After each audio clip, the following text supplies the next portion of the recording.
बिस्मिल्लाहिर्रहमानिर्रहीम। अस्सलाम वालेकुम वरहमतुल्लाहि वबरकातुहू।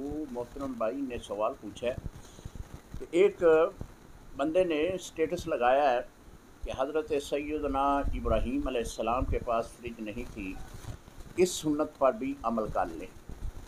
देखें मेरे भाई, जो पहली जितनी भी शरीयतें थीं उनके बारे में कुर्बानी का जो हुक्म है वो ये था कि जब वो जानवर को ज़बह करते तो खुले मैदान में छोड़ देते तो एक आसमानी बिजली आती और उसे जलाकर राख कर देती। उसका गोश्त उस कुर्बानी करने वाले के लिए भी वो खाना नामुमकिन होता था, क्योंकि कुर्बानी का एक तरीक़ेकार ही यही था। बाकी हज़रत सैयदना इब्राहीम अलैहिस्सलाम के बारे में इस तरह की बातें करना ये तौहीन के ज़िम्मे में आता है। लिहाजा अगर किसी ने इस तरह के स्टेटस वगैरह लगाए हैं या इस तरह की कोई बात की है तो इस पर अल्लाह से माफ़ी मांगे।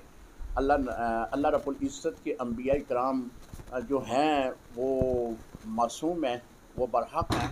अगर बिलफ़र्ज़ हज़रत सैयदना इब्राहीम अलैहिस्सलाम के पास उस वक़्त फ्रिज होती भी तो क्या वो गोश्त को जमा करते?